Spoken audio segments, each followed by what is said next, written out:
Hello, friends. Robert Bevan here, author of the Caverns Creatures series of comedy, fantasy novels, and short stories. With me is Sam West, and today we're talking about the feat Outlands Envoy. I truly have no idea what that would begin to look like pantomimed. So we're just gonna have to move it through it. Yeah, I can forgive you for that. Thanks. I did think about it, just nothing came to mind. This is from Sigil in the Outlands from the Planescape. That's the right word. Books.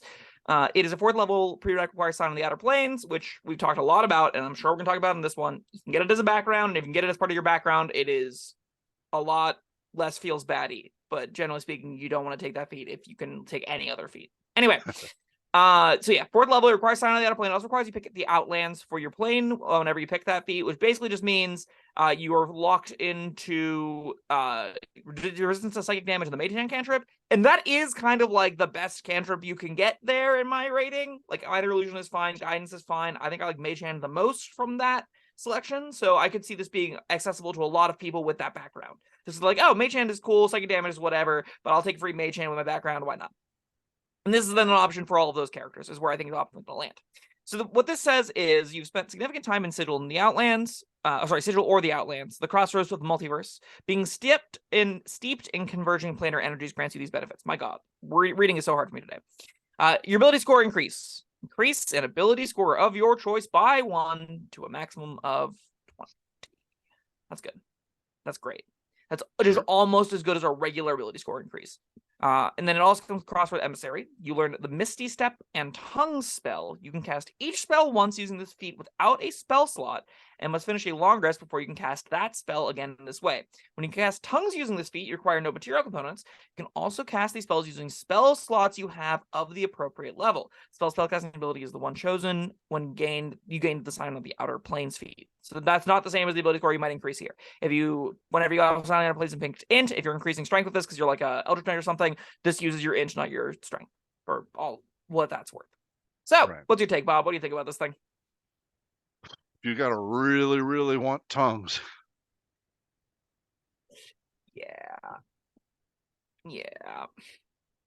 I just don't that much. No. So okay, but it's a level 3 spell.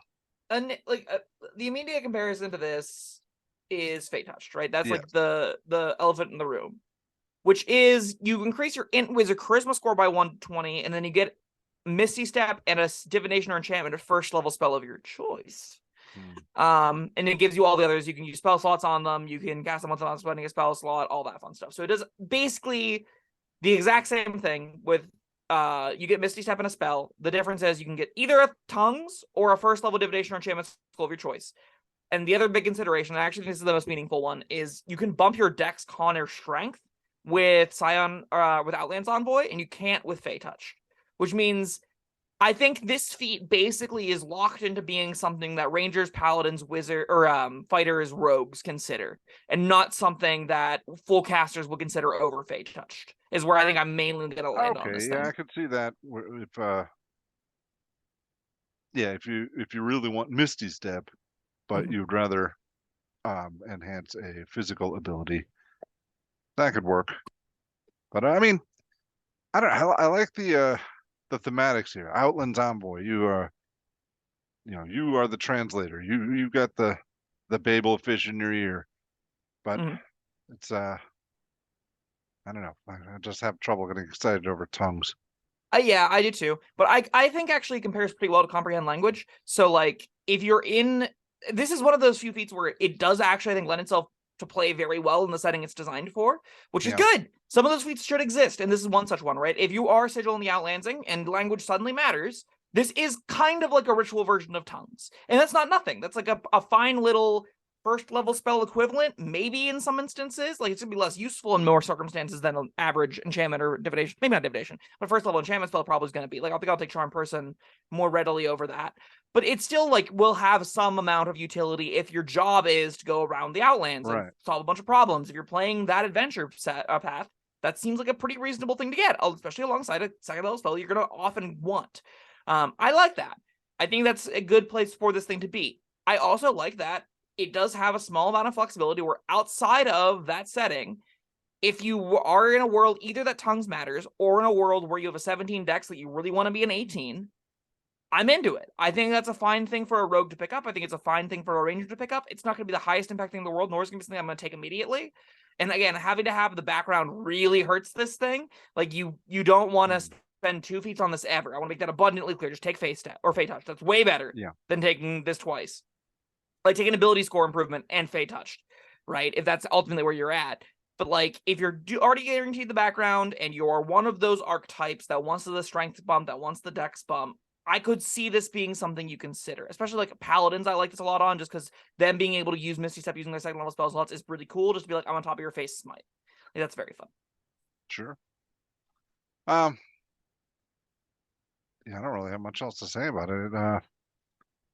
It's It's close to an existing slightly feat. different Fate Touched. Yeah.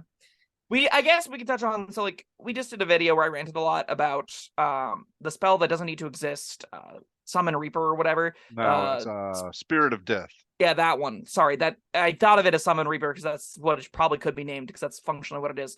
It summoned the ghostly form of Summon Undead. And I got really angry at it.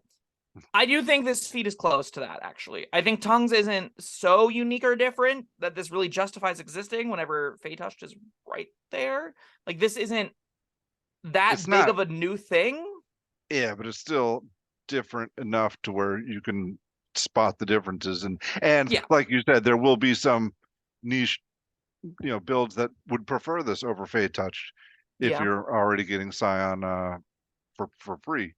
Right. That cannot be said for Summon, what is it called? No, Spirit of Death. That's true. I mean, the Summon Undead is nearly identical, but almost superior in every way. Given the flexibility, the cost, what have you. I agree that this isn't that bad comparatively. I still think they could do better. I think they could do a lot better. Different things, yeah. We've seen the other feats even that compete with this. So like the lawful one gives you restraining strikes, which is kind of cool whenever you damage things. The chaotic one has a fun little table, and while it's not great, it's at least interesting. I would much prefer not great but interesting over fine but almost identical to something else that exists. Yeah. Right? Like if you take Comprehend Language with Fate Touched and you would have bumped the same ability score anyway, they're almost identical. And this is slightly different, but it's more narrow. This is gonna be something that the translating Eldritch Knights of the world on specifically that plane setting want. And that is very narrow. That's kind of what it's for, though. Yeah. I think I would rather have content that is more widely applicable, that shines in that environment, than rehashing an existing powerful feat in a slightly different fashion that you go, oh, okay, this is a side grade 90% of the time and a small upgrade in the 1% of time that I'm, in that game. And it's a downgrade a few times. But like, the gist of it is, this content isn't enthralling me. It's not that exciting. I think the game doesn't necessarily need to be bloated down with more content that is this similar, but it isn't nearly as egregious an offender as I think we're talking about. Maybe this is just like indicative of a pattern. Like, hey, Wizards, you're not releasing new content. You're rehashing old content in uninteresting ways a lot of the time, and you should stop that. Yeah, that 100% agree. That's there's plenty of room out there for some innovation and imagination. This is fucking Dungeons and Dragons.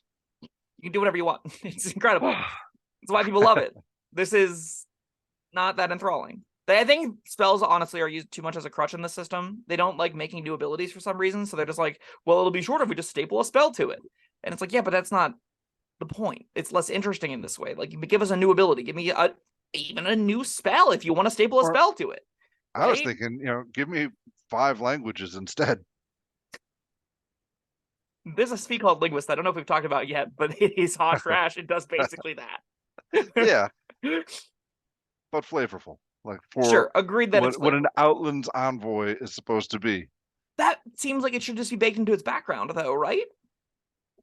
Like, that would be like, if this were the whole background feature for it, I'd be like, that's a powerful background feature and pretty spicy and sweet. I'm down to upgrade our backgrounds to be a little bit more powerful. But again, you don't really need, like, I don't know. I don't think that this is particularly interesting, but we've talked about it for longer than we probably should have. Go watch a Fate Touch video. It's a great feat, but like, this is a Fate Touch, but for maybe some martial characters that have odd scores in a setting. Okay. All right. Outlands Envoy. I'll give it a We 3. didn't give it a 3? I mean, Feydash is really good, and this isn't a particularly large downgrade from that. Yeah. This is, I can't rate this the same way we did Spirit of Death. Yeah, this is technically different. Yeah. That's not. Yeah, I mean, on its own merit, it is still pretty powerful. You get Misty Step, you get an ability scoring. Yeah, 3, middle of the road, sounds about right. That's fine. All right, that was Outlands Envoy. Thank you, Sam, and thank you everyone for joining us. Let us know what you think down in the comments below, and we'll see you next time. Bye-bye. Thank you for watching.